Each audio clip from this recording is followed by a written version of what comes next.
Good morning po. Can all stand up as we start our worship? Amen. We can go ahead and get started as we wait for the others to come. Before we start, let's all say a prayer. Let's pray.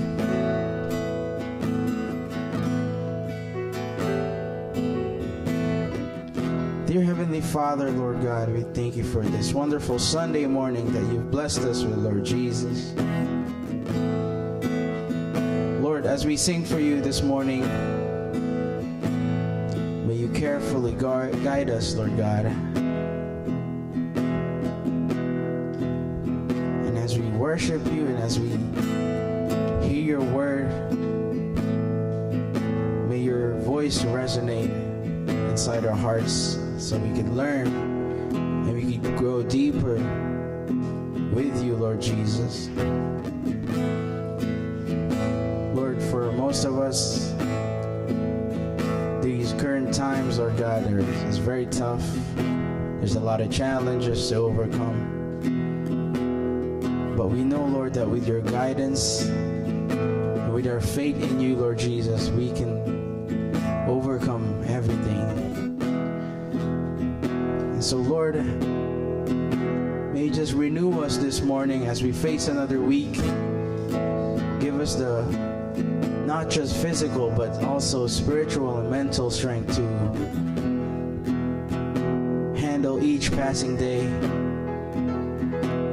And we know, Lord, some of us are working or in school. Things just seems very routinely, Lord God, but we know that you are here. And you are with us to make miracles happen, Lord Jesus. Because we believe in your promises, Lord God.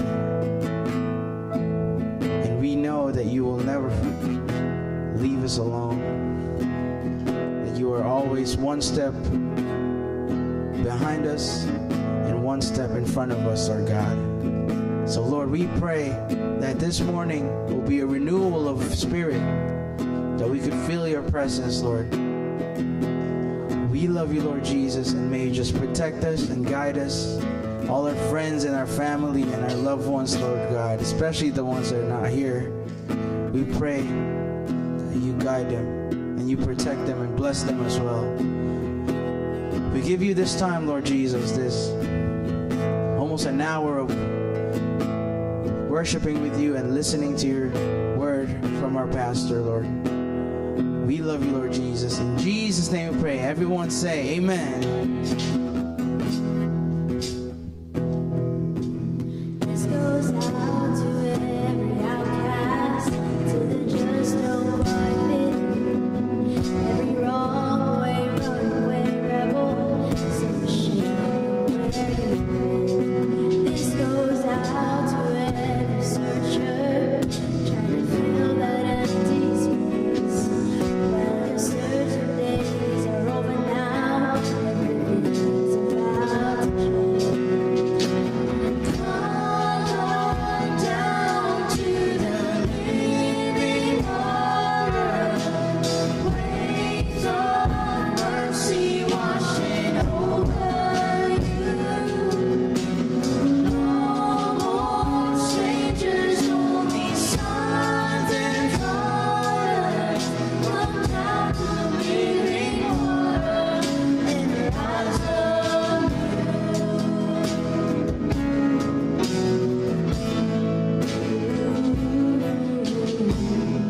Well, have you heard about a man named Jesus? He's the way, the truth, the life. Stretched out his arms on a rugged cross and paid every sinner's price. So when you're tired of all your running, you don't have to run no more. You can leave it all behind you. Just believe and we read more. Come on, sing. Come on down to the living water, waves of mercy washing over you. No more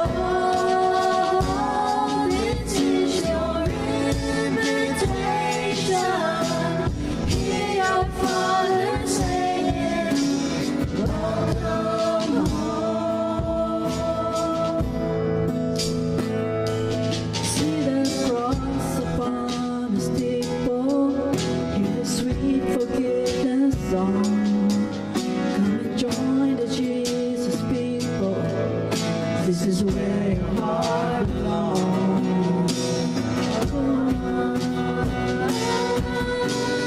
Come on down to the living water. Waves of mercy washing over you. No more strangers, only sons and daughters. Come down to the living water and rise anew. Come down to the living water and rise anew. Amen. Let's give a round of applause for Jesus.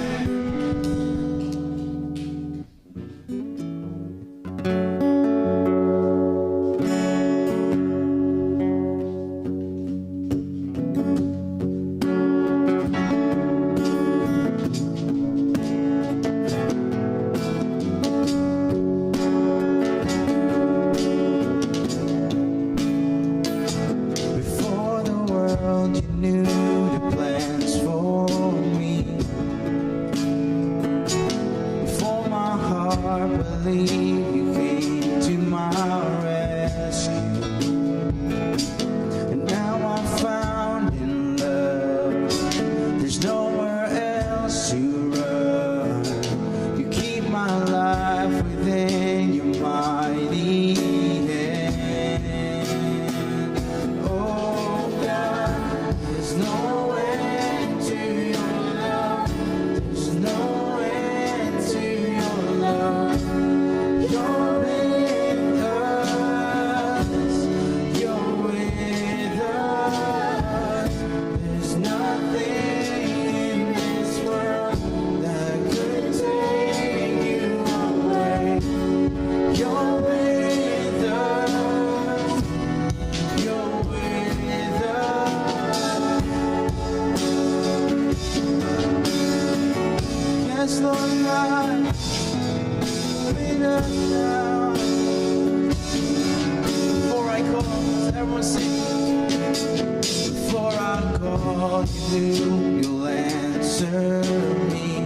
You'll make a way. You'll make a way beyond what I could imagine. What could separate from the love you give? I put my hope in everything that you are.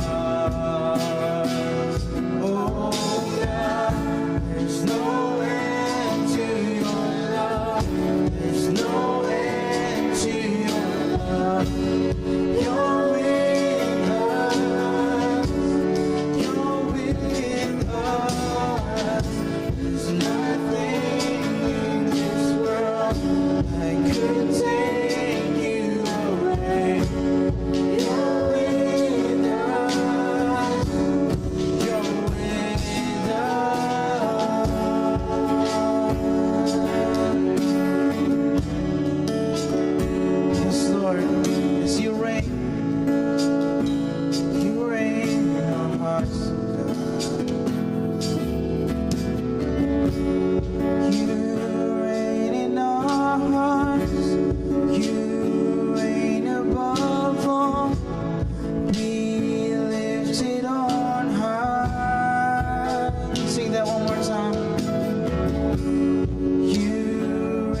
to the Lamb.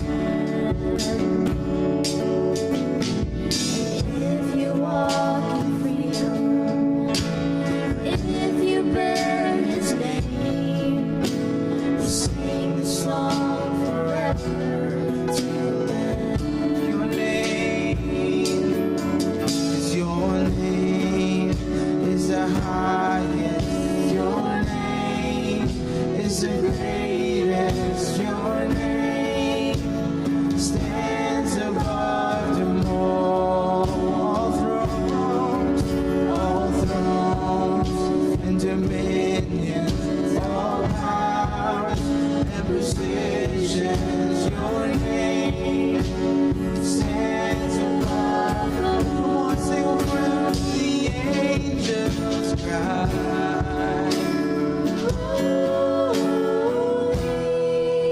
All creation cries, holy, you are lifted high, holy, holy forever. Hear your people now, hear your people sing. Holy to the King of Kings. Holy, you will always be. Holy, holy forever.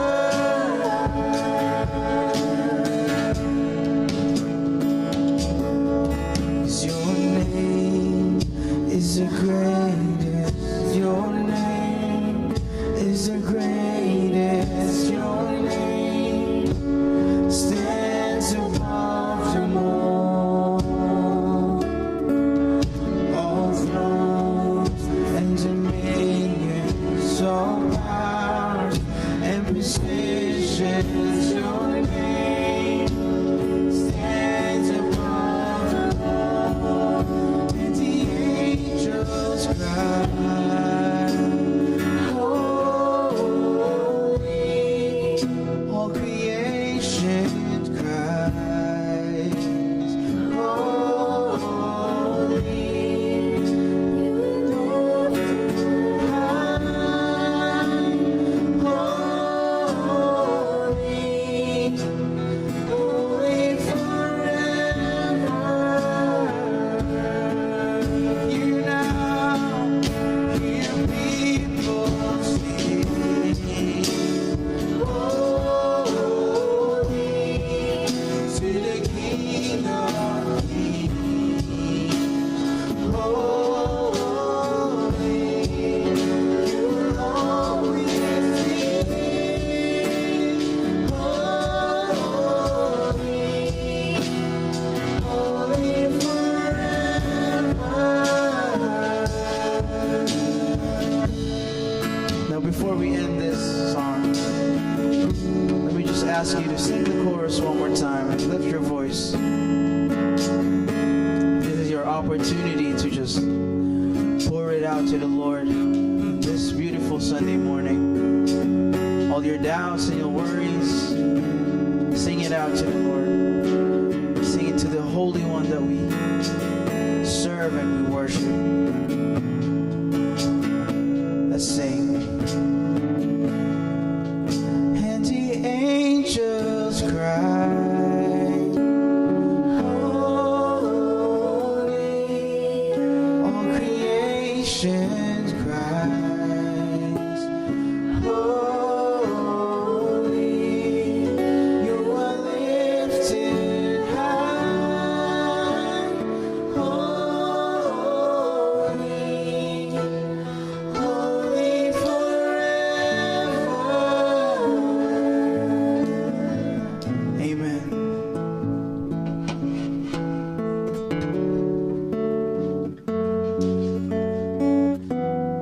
Patuloy po tayong nasa panahon ng pananalangin. Aming Ama at aming Diyos,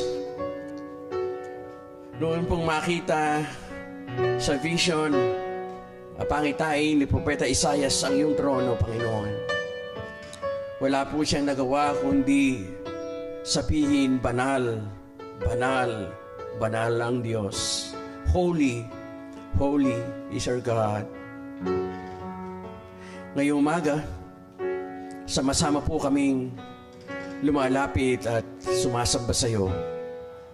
Unahin po namin, Panginoon, ang aming walang hanggang pasalamat sapagkat kahit po ano ang aming isipin, ang aming gawin, ano man po ang mga biyaya na aming tinatamasa, ano man po ang meron kami at nangyayari sa amin, Panginoon, ang lahat po ng yan ay dahil Ikaw ay makapangyarihan, dahil Ikaw, Panginoon, ay mapagpala.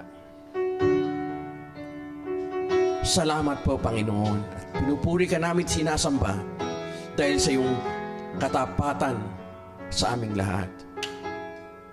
Bahagi din po nito, Panginoon, ay sama-sama po kaming nanalangin sapagkat marami po kaming nais ilapit sa iyo. Una po, may kinalaman sa iyong misyon sa iglesia sapagkat marami po ang taong nangangailangan ng iyong salita. Marami rin ang kailangan ng iyong kapangyarihan, ng iyong biyaya. Gamitin mo po kami, Panginoon, sa espesyal na paraan. Ano man po yun, Panginoon, Ikaw po ang kumilos. Ikaw po ang magkaloob at Ikaw ang gumabay. Mayroon po sa amin na nangangailangan ng iyong kagalingan, ng iyong kapangyarihan upang ang mga karamdaman ay pagalingin. Panginoon, Ikaw ang dakila at walang hanggang doktor. Sa pamamagitan ng iyong mga latay at sugat, kami ay nagsigaling. Sa pamamagitan ng iyong dugo, kami ay naligtas. Kaya nga, Panginoon, sa oras na ito, itinadalangin po namin na pagalingin mo po ang mga may karamdaman. Si Sister Kat na ngayon ay may karamdaman, inaalala namin sila. Ang pamilya ni Sister ng Simpao, dalangin po namin sa panahon ng kanilang karamdaman. Ikaw po ang suma kanila. At ang iba pa namin mga kapatid, mga nandito, Panginoon, dalangin po namin, Ikaw ang magpagaling. Patuloy po kami lumalapit at sumasamba sa iyo, naniniwala na hindi mo kami iiwan, hindi kami pababayaan. Gayun din, Panginoon, itinadalangin po namin ang iyong paggising at ang iyong revival sa iglesia. Panginoon, dinadalangin namin ng mga gawain namin ay patuloy mong samahan. Patuloy mo pong pagpalain. Itinadalangin po namin ang napipintong concert ni Brother Kenneth. Ito po, Panginoon, ang launch ng kanyang, hindi lang career, Panginoon, kundi ng kanyang calling. Panginoon, ngayon palang ingatan po ang kanyang kalusugan. Bigyan mo po kami ng magandang panahon. At hayaan mo po ang mga tao ay malapit hindi lamang sa talento, kundi sa iyong kapangyarihan. Ama, salamat ng marami. At dalangin po namin na samantalang amin pong bubuksan na yung salita, dalangin po namin ng Banal na Espiritu ang gumabay sa amin. Maraming salamat, Ama. Dalangin po namin to sa pangalan ni Jesus. Amen. Amen. Makaupo na po kayo, mga kapatid. You may be seated. Ngayong umaga ay huling sermon ang natin sa series sapagkat sa isang linggo po ay tayo po ay United Service. Wala tayong service dito sa lugar na ito. Tayo po ay mayroong potluck after. Tayo po ay in United Service with the main congregation.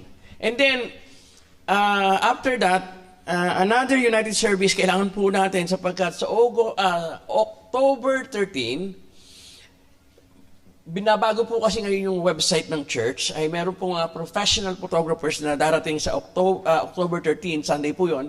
And then they will shoot footage and still photos and everything that they need for the website. Kaya po ang gagawin natin, mag-United Service tayo para doon sa parang shooting. Okay? So, October 13 po yon. At huwag niyo kakalimutan, October 5, si Kenneth ang kanyang concert, Because We Believe. Amen. Mula po ngayong araw na to, sapagkat we will be talking about prayer, lagi po ninyong aalahanin, every time you will pray, think and pray about the concert. Sapagkat Again, ako po, naniniwala na there is something that God will do, not only for Kenneth, kundi sa iglesia ng Panginoon. It will be one of the big exposure of the church.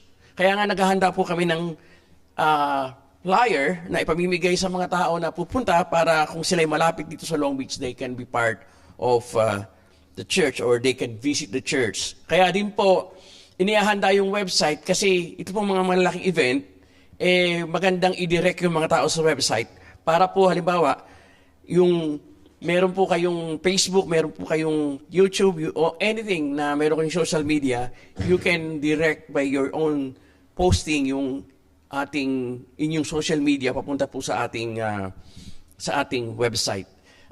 Darating po after the new website, yung pong daily devotion that I am reading will be part of the website. Kaya meron pong masusundan ang mga tao every time na they will visit the web. Kasi gusto po nating i-enhance. Meron po tayong sariling tawagan portal, yung portal menu na pag kinlik ninyo, kayo ang makikita, yung Filipino ministry ang makikita. So, it will be part of the website of the church, of the Long Beach Church, pero meron tayong sariling portal. Kaya sa October 13, mag-makeup po kayo at magbihis kasi kukunan kayo ng picture. Alright? So, meron po tayong konting shooting on October 13. Another is, malapit na po ang Pasko. Sa Pilipinas ay pinatutugtog na ang Christmas songs. So, after the sermon series on prayer, we will embark into a preparation for the Advent season. Hindi pa po Advent sermon, pero preparation of our hearts to the Advent. Okay, yun po ang ating pinaghahandaan. Yung po mga kabataan natin at saka mga kapatiran na nakatanggap ng libreng golf set ay ginagamit na nila. At last Friday, meron po kaming golf fellowship and session ni Brother RJ. Yun po yung discipleship way sa kanya. And then, those of you who are interested, you can still catch up. Isang session pa lang po. So you talk to me after service if you want to, or talk to Brother Hill after the service if you want to. So, Wednesday, meron po tayong worship sa Wednesday. Those who cannot come on Sunday, please make yourself available or visit and be with the Lord on Wednesday church. Yun po yung ating mga importanteng mga bagay. Another point of prayer, kung napansin po ninyo, faithful si Brother Hill to record our worship service every Sunday kahit nakukunti tayo. Kasi po, ipinapadala po natin yung link ng ating worship sa Doha, Qatar. Yun pong ating pastor sa Doha, si Pastor Eva Banduyang. Dati ko pong chaplain nung ako ay nasa Baguio. Dati staff nung ako ay presidente. Nagsimula po siya ng small group and now every time po na wala ho kasi siyang panahon na maghanda ng sermon. Kasi ano po siya nagtatrabaho siya bilang domestic helper sa Qatar, sa Doha. So dahil pastora siya, ang ginagawa niya, ginagather niya yung kapwa niya mga domestic helper from time to time and then hinahati po nila yung ating worship service, pinapanood nila yung sermon and then they are getting the blessings out of it. Kaya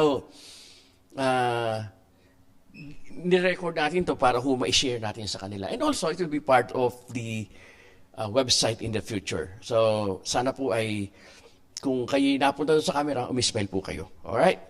So, ngayon pong umaga, part ng ating sermon ay, again, this is about energizing your prayer life. Right? Yun po yung ating sermon series kasi inihahanda po natin ating sarili na maging mga effective prayer warriors. Yung bang pagka tayo nananalangin para bang kaya nating payanigin ang mundo. Yung gano'n. Yung mga tipong hindi tayo nag-aalala kung ang panalangin natin tutugunin ng Diyos o hindi. Sapagkat mayroon tayong malaking confidence na ang Diyos nakikinig sa atin. May kasabihan po, by the way, Tagalog tayo ngayon, wala kasi nag-i-English, no? May kasabihan po na, minsan ang ating feeling ay ang panalangin natin ay umaangat at bumabanda lang sa kisame. Hanggang kisame lamang yung nararating nating panalangin. At parang hindi nakakarating sa langit. Yun po ang ating kailangan, yung hindi lang natin alam, kundi mayroon tayong full conviction na once na nalangin tayo, alam at naririnig ng Diyos at mayroon tayong assurance na tutugon ang Diyos sa ating pananalangin. So, kaya nga po sa series ito, sa 4 na sermon, atin po tinignan yung energizing your prayer life. Last week, ang sermon po ay tungkol sa pagbibilin ni Apostle James.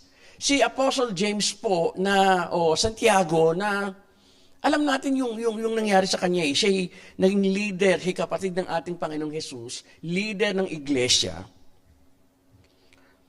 Ang kanyang sulat sa iglesia ay tungkol doon sa tinatawag na wholeness o kabanalan, holiness and wholeness.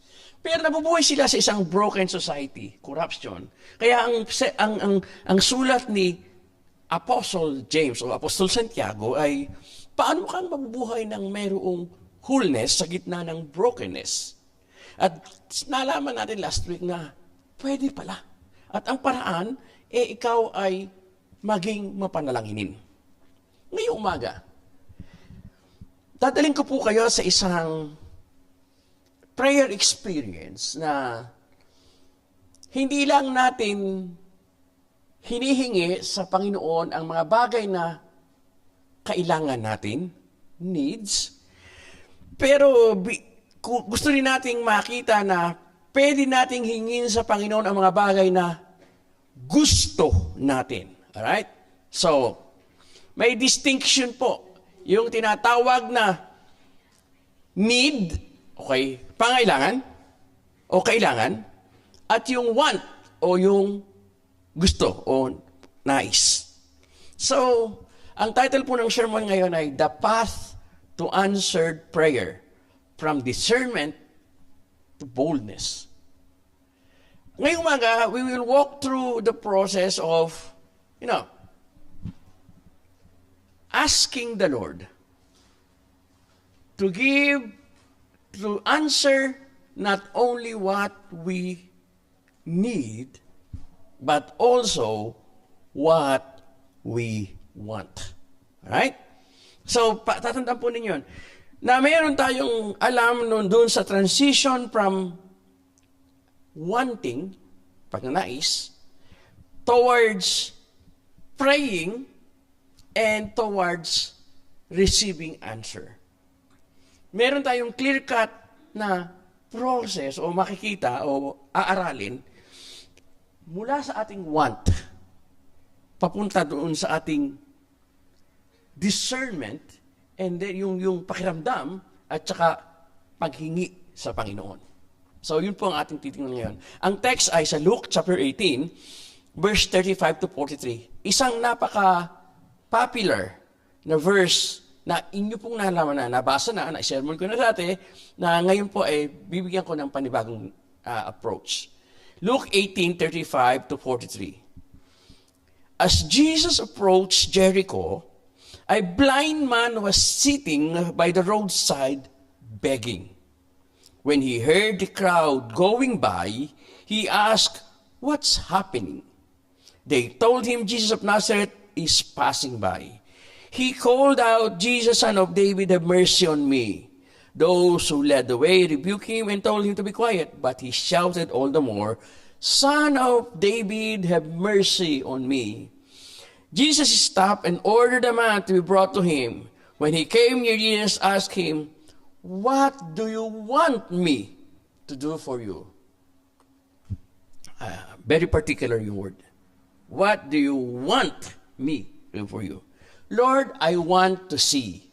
Jesus said to him, "Receive your sight. Your faith has healed you."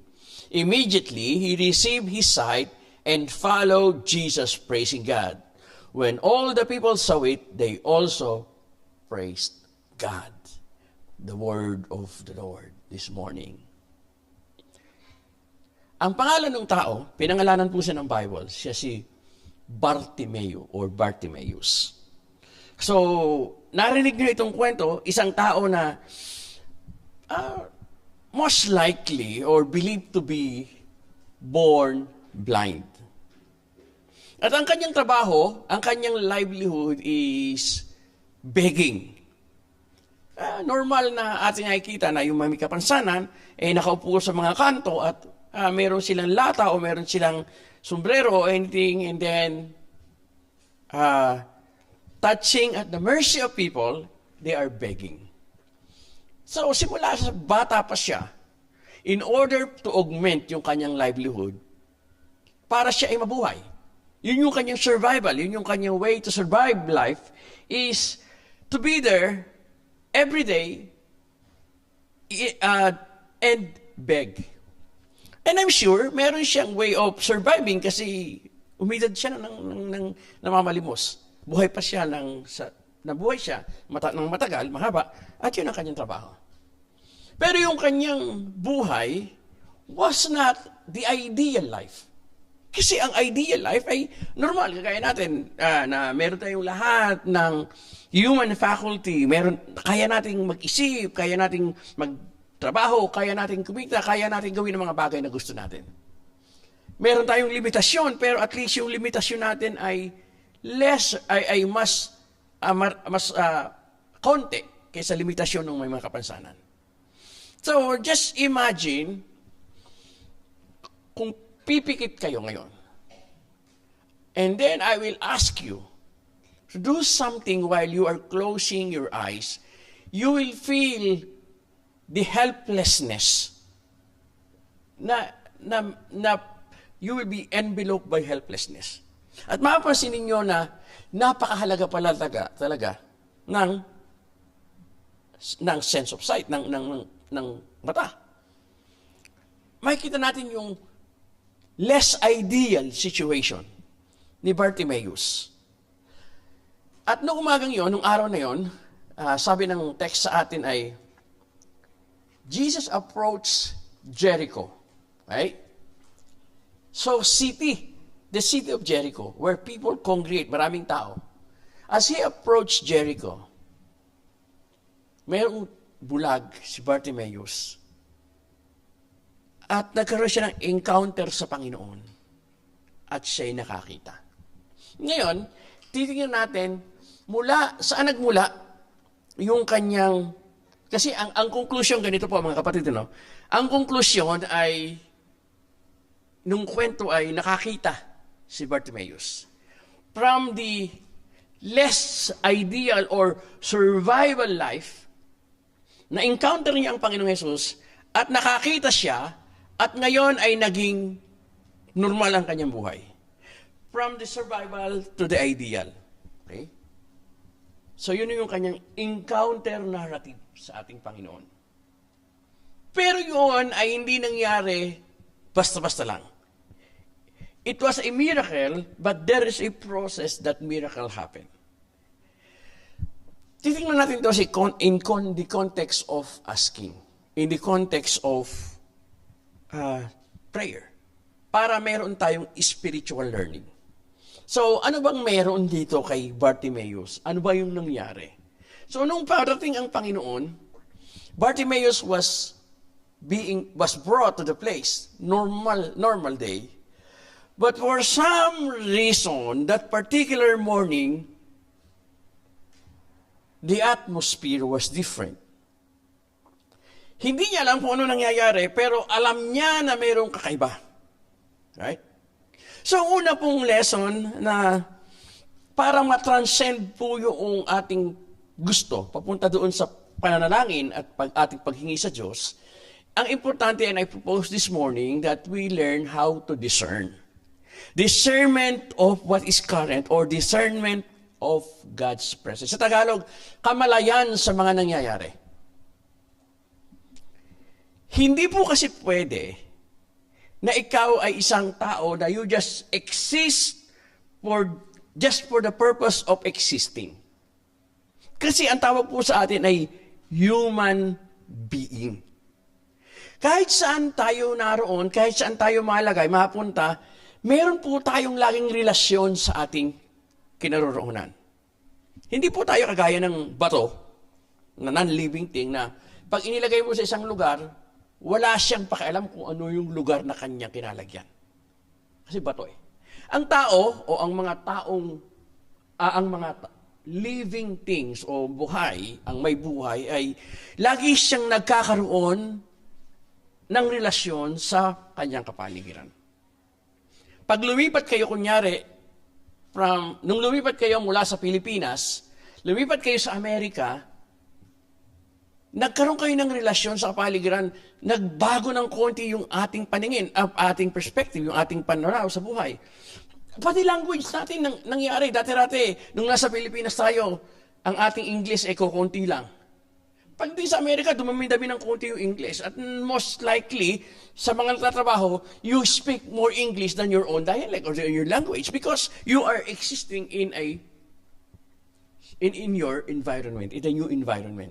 Meron kang tinatawag na adjustment of yourself in the new environment.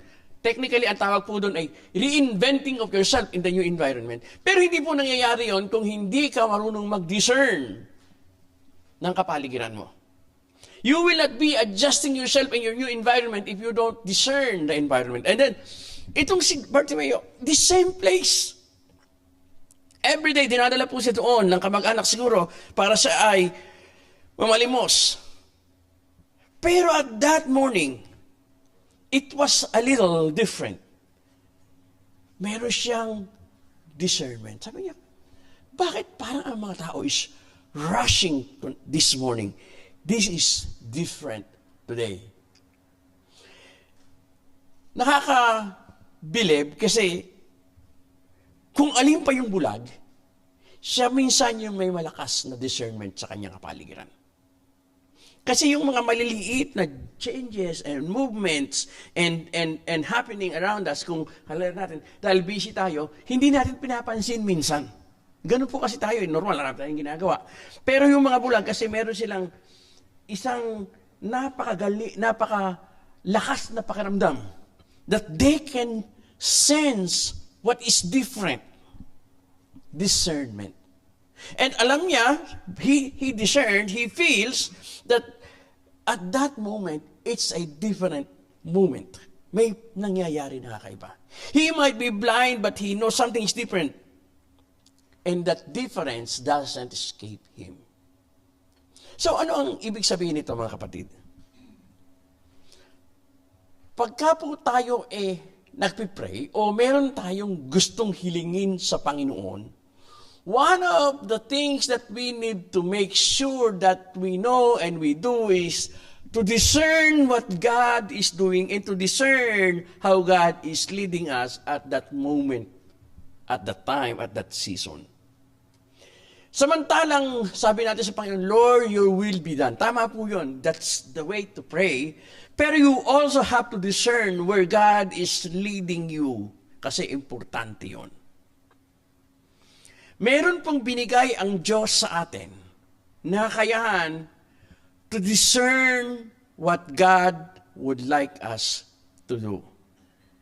Hindi ko po kayang ipaliwanag pero kung paano yon, pero alam ko na naranasan nyo na meron kayong certain level of discernment. Minsan tinatawag po ito ng mga Pilipino, kutob, pakiramdam. Malakas ang kutob ko na hindi maganda mangyayari dyan. And then you listen to that discernment, and then you just realize, tama pala ako. Tama pala ako. Diyan po ako mahina diyan sa pakiramdam. Diyan po, I don't have much. Diyan po yung gift ni Sister Nenette. Siguro naikwento ko na sa inyo na naloko po ako sa Pilipinas, sa Valenzuela. Pastor kami ng church. Merong isang tao nakakuha ng kopya ng manual, ng journal, District Assembly Journal of the Church of the Nazarene. Babae po yun na nabasa niya doon sa journal yung mga directory ng simbahan. So, pinag-aralan niya, matalino Unti-unti po niyang inaral yung mga simbahan, mga pangalan ng pastor. Naka-15 pastor po siya na nabisita na nahinga niya ng pera. Isa ko doon. Kasi ganito po gagawin niya. Pupunta siya sa, kunyari, nagpunta muna siya, bago nagpunta sa amin, doon muna siya sa Antipolo. Ang pastor ay si Pastor Tino Roranes. Doon siya nagpakilala. Pastor, tulungan po ninyo ako, mayroong pangailangan. Si Pastor Tino, dahil hindi niya kilala, pero tulungan lang niya.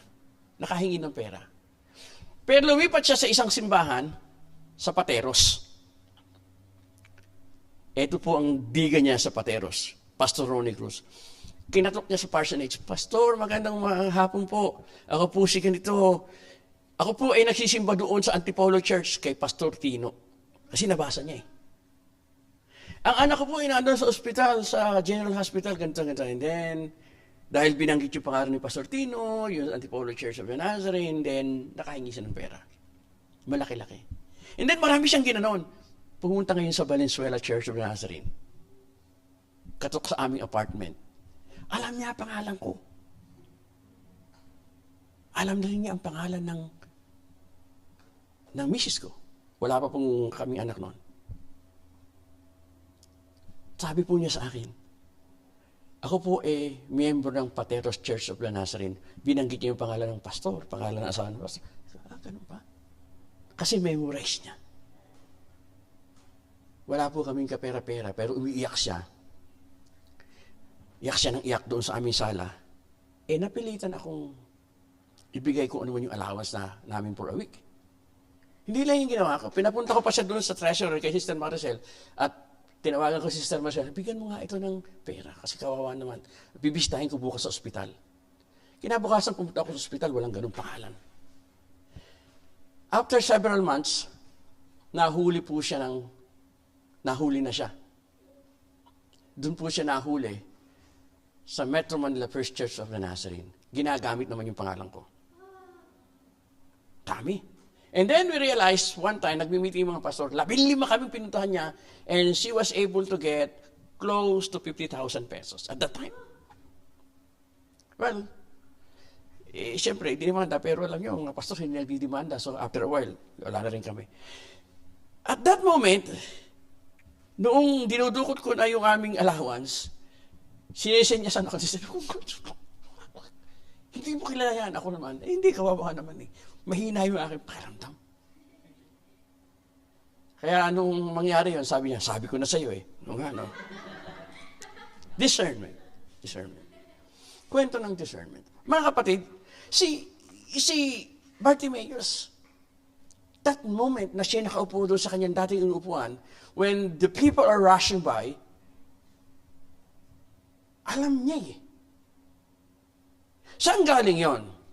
Galing po yon doon sa kanyang experience, na kanyang training, na kanyang skills na na-develop, to be still and not, of course, bulag siya. He was not using his sight, but he is using his spirit to discern everything around him.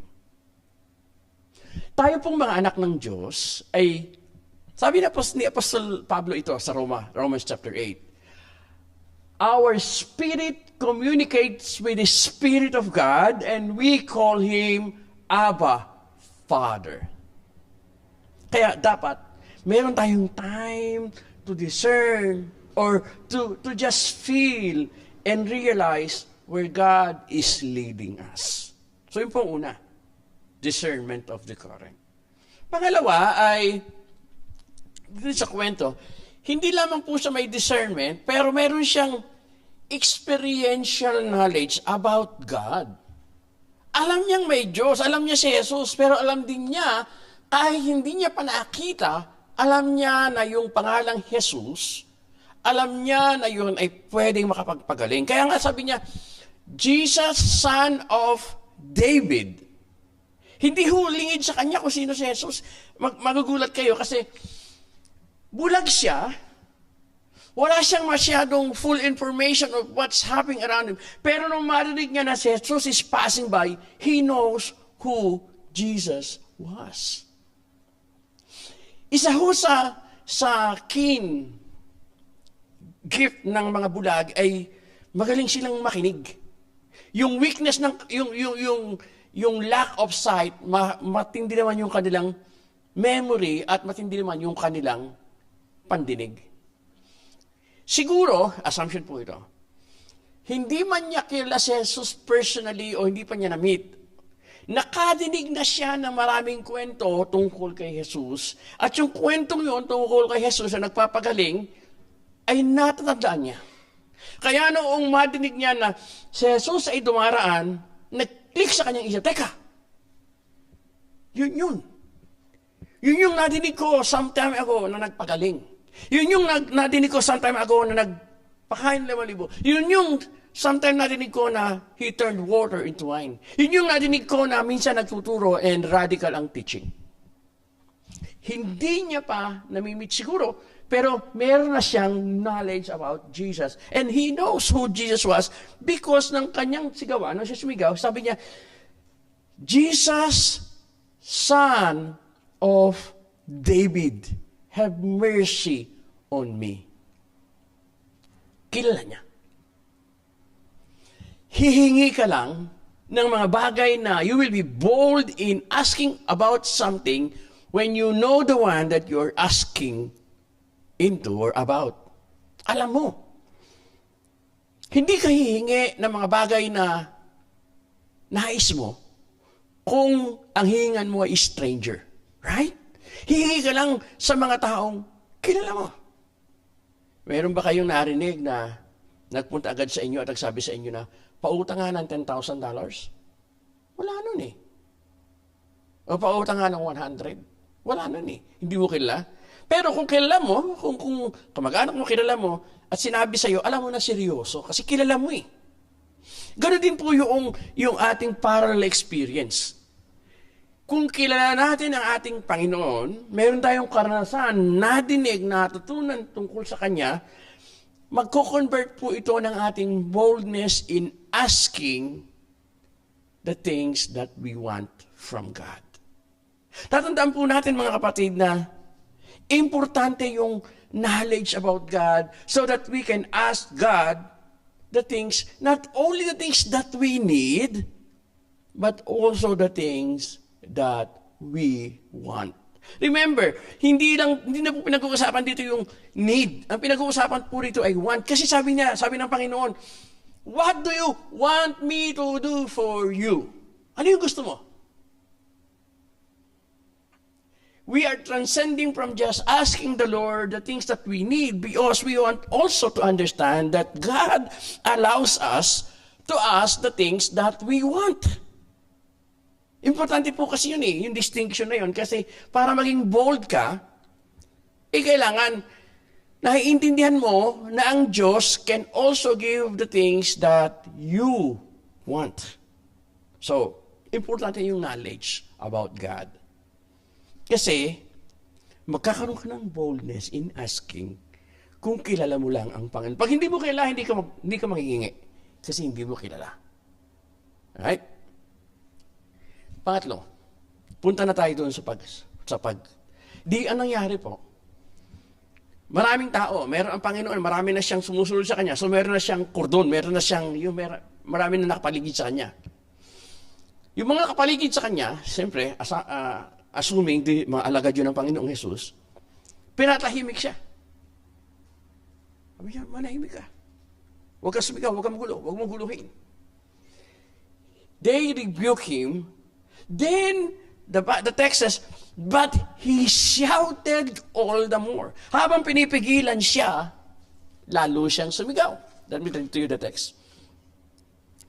Those who led the way rebuked him and told him to be quiet. But he shouted all the more, Son of David, have mercy on me. Lalo siyang, ang tawag po doon, boldness in asking.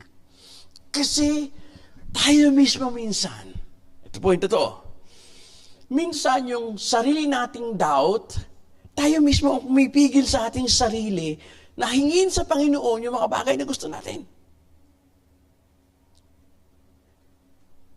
Naalala ko po yung matatanda sa Pilipinas, pagka yung kanilang mga anak, mayroong, mahirap na tao. Sinabi, alam mo pangarap mo sa buhay? sinabi nung anak gusto pong maging doktor. Sasabihin nung tatay o nung nanay, huwag kang masyadong mataas mangarap kasi baka mahilo ka. Mahirap tayo, kaya hindi ka pwede maging doktor. Magpastor ka na lang. O mag-teacher ka na lang. Para bang, huwag kang mangarap ng malaki. O huwag kang mangarap, huwag kang humingi ng malaki kasi hindi naman ibibigay sa iyo kasi yang ka lang. Ito nga, parang sinasabi ng mga tao, bulag ka lang! Bulag ka lang! Ano ka lang? Beggar ka lang. Ano po beggar? Pulubi ka lang. Huwag kang maingay. Wala kang karapatang humingi ng madami kasi hindi ka naman normal kagaya ng iba. But he shouted all around. At po doon, boldness. Huwag natin kontrahin yung sarili nating faith. Pag sabi natin, humingi tayo sa Panginoon, huwag natin sabihin, ay baka hindi ibigay ng Diyos kasi masyado malaki. Naalala ko, lagi ko po ito sinasabi, sa isang Bible study, si Kimi, Sister Kimi, yung nasa Sunday online service, Pastor, okay lang po ba na humingi sa Diyos na hilingin ko sa Lord na yumaman ako? Marami ang tatasking, ha? Ay sabi ko, oo, gusto mo, ipag-pray pa kita.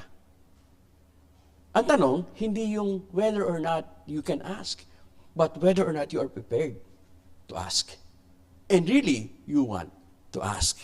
Boldness po yun. Kasi, ang nangyayari, kaya hindi mo hinihingi yung mga bagay na gusto mo, kasi kinokontra mo yung sarili mo at sinasabi mo, baka hindi ibigay ng Diyos kasi masyadong malaki. Diba? And then, sabi ng text sa atin, Jesus stopped and they asked him to bring the beggar to him and then, what do you want me to do for you? Yun na.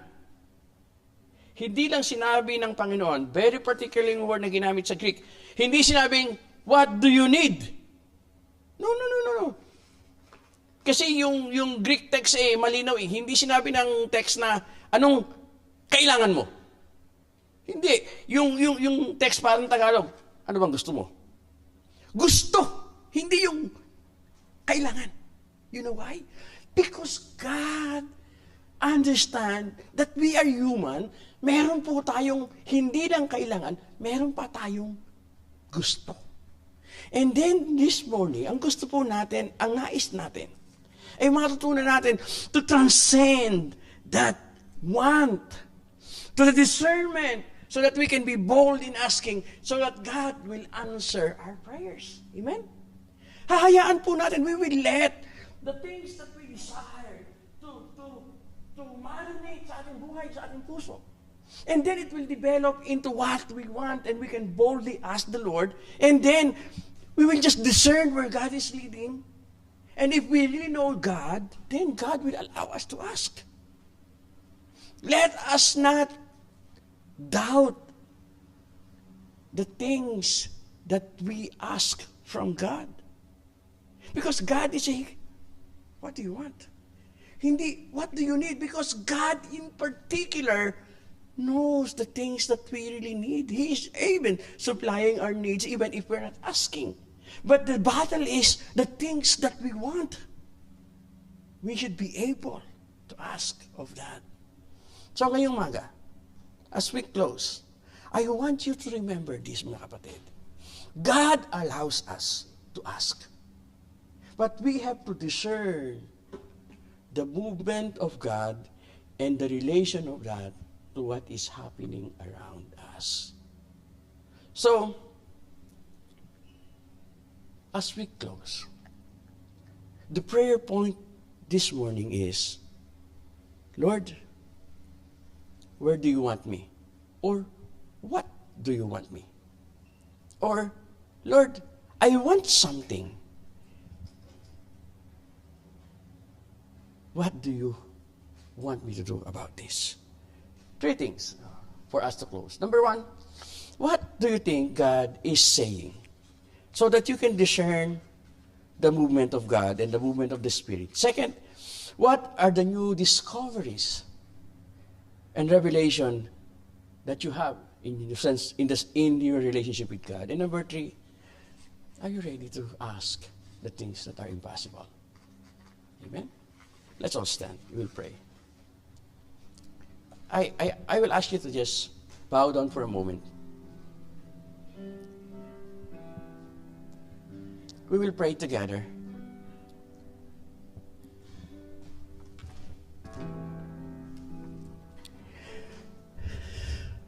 I know God is saying something to each one. And as we bow down right now, just feel and see and experience God's presence leading you step by step. Or probably there is something that God is revealing to you about Him, about you, and about your journey with Him at this season of your life. Please be open and discern the Spirit of God. And whatever you want, again, this morning we just discovered that God allows us not only to ask the things that we need, but also God opens the opportunity for His people to ask the things that they want. And we have, as His people, as His children, we need to be bold in asking. Are you ready to ask? Father in heaven, we thank you for this morning, for the inspiration of your word, that you have allowed us, God, to just look upon and meditate and reflect.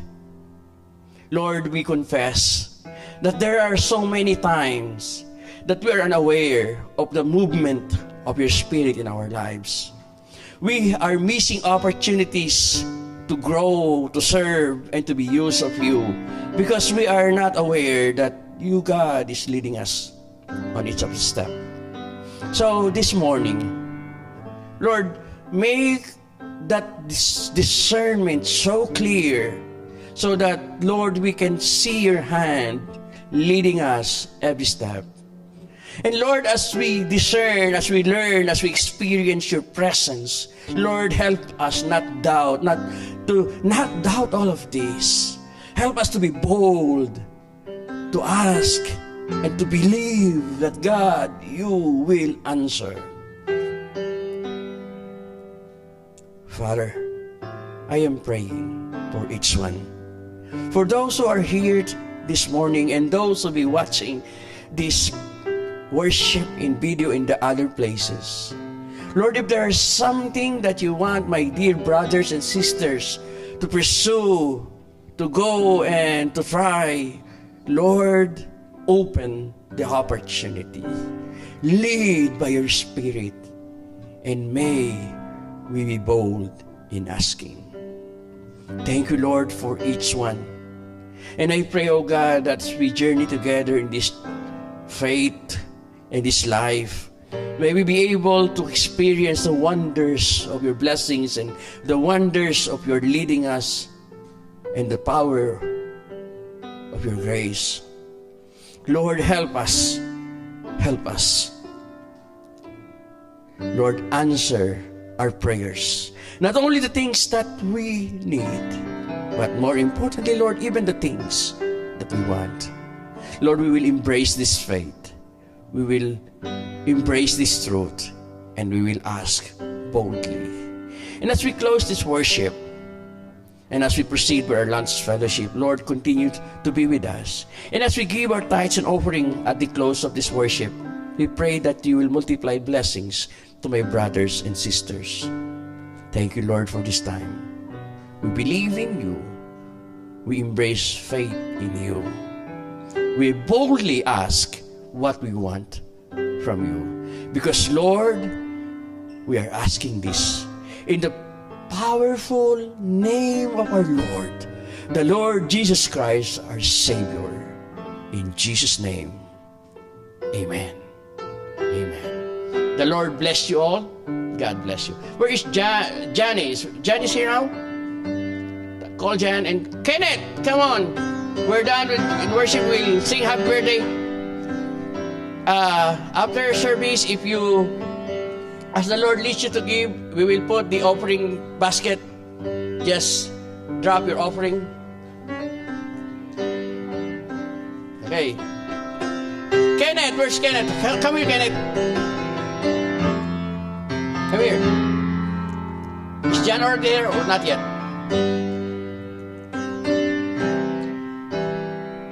Mr. Happy birthday.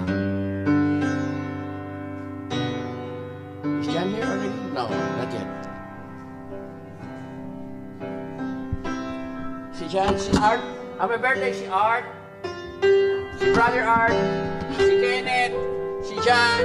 Si Brother Hill. Halika dito. Yan, nagsisikreto yan kasi ayaw niyang... Come here, Brother Hill. Come here. Oye. Come here, Brother Hill. It's okay, it's okay. Okay, let us sing happy birthday.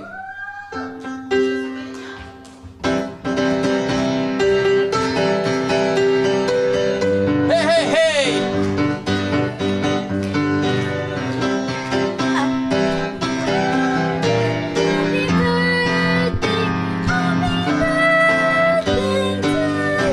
Okay, one more. Happy birthday to you.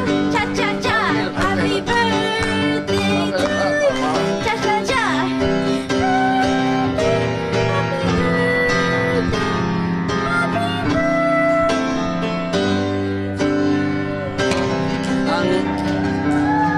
Ang regalo ko po kay Brother Hill kinawawa niya ako sa golf ng Monday. So let's pray. Panginoon, salamat po sa iyong biyaya sa aming lahat. Salamat po that we are witnessing your blessings upon the life of Kenneth, Brother Hill, Jan, Brother Art, and Sister Oyi, and all others who are celebrating their birthday this month. Lord, ang dalangin ko po, pagpalain po ang aking mga kapatid na ito. Bigyan po sila ng kalakasan ng pangatawan. Ingatan sila sa araw-araw, saan man sila pupunta. At ang kanilang desire sa kanilang buhay ay yung masunod ayon sa kanilang nais at sa iyong kalooban. Dalangin ko po, Panginoon, ang kanilang mga pangarap ay unti-unti sa pamamagitan po ng iyong biyaya at kapangyarihan ay matupad. Dalangin ko po, Panginoon, na patuloy silang maglingkod sa iyo at bigyan mo sila ng sorpresa higit pa sa kanilang natanggap na. Bigyan mo po sila, Panginoon, ng biyaya na karapat-dapat, masagana, upang makita ang iyong kapangyarihan. Panginoon, pagpalain po si Kenneth. Pagpalain po si Brother Hill. Pagpalain mo si Jan, Sister Oyi, at ang iba pa naming mga kapatid. Sapagkat, Panginoon, ito po'y aming dinadalangin sa pangalan ni Jesus. Amen. Yay! Let's eat!